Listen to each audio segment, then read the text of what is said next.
les hôpitaux, 3/4 du personnel sont des femmes. Ce qu'il faut savoir, c'est que la pénibilité de notre travail, elle s'est considérablement accrue ces dernières années. Le service public, pour moi, c'est la solidarité et c'est l'intérêt général.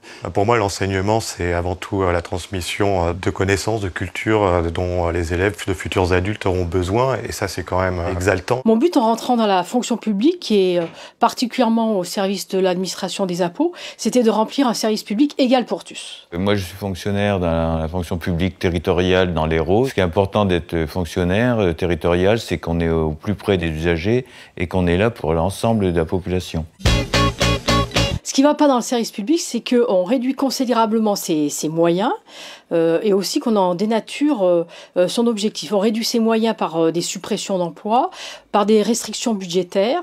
Le gouvernement a programmé 50 milliards de réduction des dépenses publiques d'ici 2017 et ça va affecter toutes les administrations, qu'il s'agisse de l'État, du territorial ou de l'hospitalier. Ça veut dire aussi non seulement des diminutions de crédits et des difficultés de fonctionnement, mais aussi des suppressions d'hôpitaux, des fermetures de maternités, des difficultés pour l'éducation nationale pour fonctionner. On a eu des promesses de postes, il y a eu des dizaines de milliers de postes qui ont été supprimés dans la dernière décennie.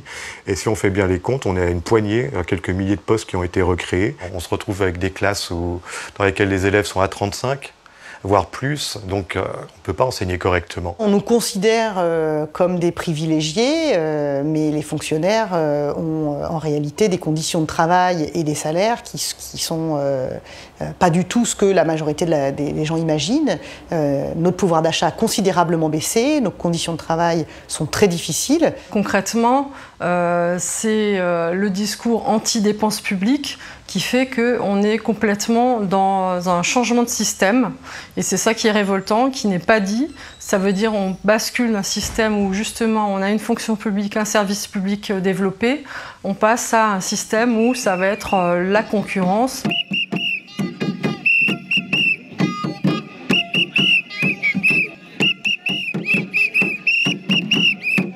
Dans la santé, c'est la privatisation. Je suis infirmière à Sainte-Anne, mais les conditions de travail, au quotidien, c'est infernal, quoi. Et c'est là qu'il faut qu'on se batte, quoi. Alors ces élections-là, elles vont servir à désigner des représentants du personnel, elles vont servir à permettre aux fonctionnaires de s'exprimer, de choisir un projet syndical. Les élus de Solidaire, ils ont comme rôle d'être un porte-voix dans les instances.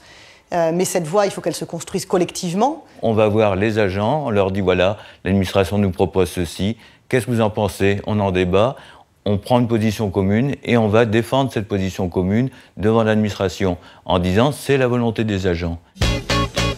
On défend un syndicalisme de lutte, un syndicalisme qui ne baisse pas les bras, un syndicalisme qui fait un constat, et pas un constat parfois amer mais réaliste de ce qui se passe. Et on pense toujours qu'on peut encore se mobiliser, qu'on peut encore changer la situation. Si les fonctionnaires font confiance aux syndicats qui se battent au quotidien contre les dérives des politiques successives, ils auront forcément au bout du compte une meilleure vie et de meilleures carrières et de meilleures rémunérations. Aujourd'hui, il y a des syndicats qui accompagnent trop facilement ce qui se passe sur le plan gouvernemental et nous, à Solidaire, nous ne cautionnons pas cet accompagnement qui peut paraître parfois pour de la collaboration. C'est voter pour un syndicat qui a des revendications fortes en matière d'égalité femmes-hommes, en matière de lutte contre l'extrême droite. Solidaire œuvre pour l'égalité, pour la redistribution des richesses. Nous voulons un syndicalisme de transformation sociale, c'est ça aussi qui nous diffère d'autres organisations syndicales. On veut changer la société pour une société plus juste et plus redistributive. Pour qu'il y ait une vraie lutte contre la fraude fiscale estimée entre 60 et 80 milliards actuellement, parce que c'est autant d'argent qui ne rentre pas dans le budget de l'État pour les services publics, pour les politiques publiques. Il ne faut pas se résigner, au contraire, il faut se mettre en situation de se battre.